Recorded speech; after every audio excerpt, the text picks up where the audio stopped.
I'm Dr. Dina. I'm a mom of 3 young boys and a pediatrician. I love sharing kids' health information.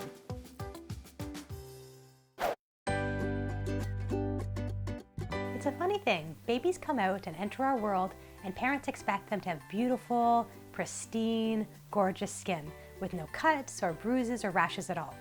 In fact, the opposite is actually most commonly true, that babies come out with certain rashes and develop rashes over the first few months of life.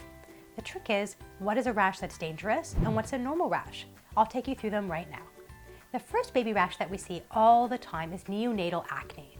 Many babies will come out with acne on their nose or on their cheeks, and it looks like little whiteheads, just like me and you would get.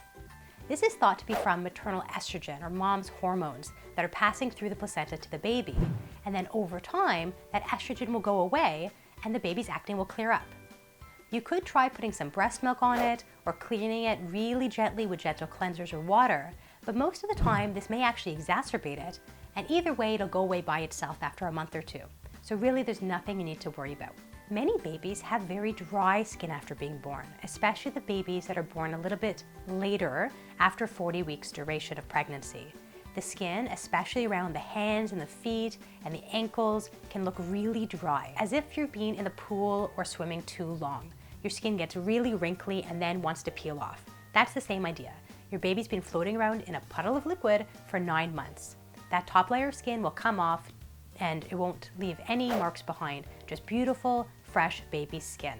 There's nothing you need to do about it. Many kids are born with birthmarks.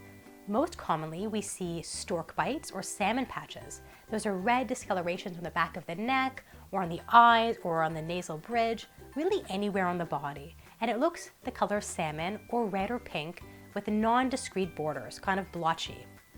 Other birthmarks on darker skinned babies are called Mongolian spots, which look like bruises.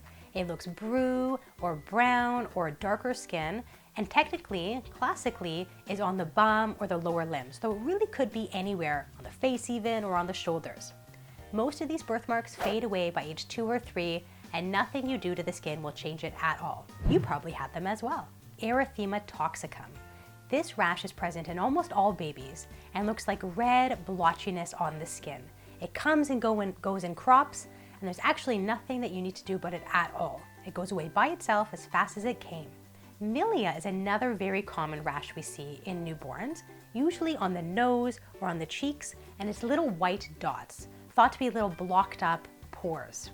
These go away by themselves as well. Do not pick them, do not prod them, and no cream will make a difference, so just wait for them to fade away on their own. Jaundice is another very common skin discoloration in children, and one you have to take seriously and be seen by a doctor. This is the big one. Jaundice is from elevated levels of bilirubin that's from breaking down of blood cells in the body.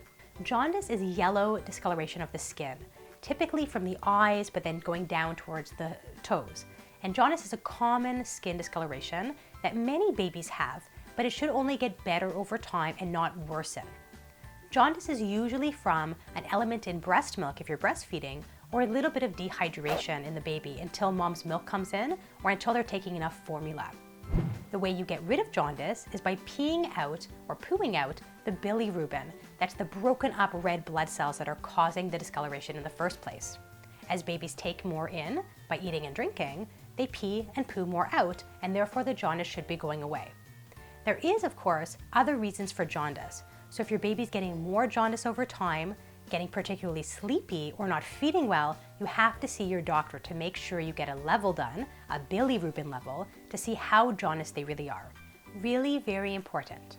Jaundice can cause toxicity to the brain. It can make your baby sleepy and lethargic and not feed as well.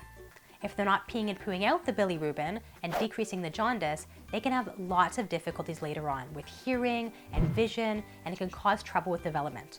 If your child is getting more jaundice over time, or not feeding well, or is acting too sleepy, please see your doctor.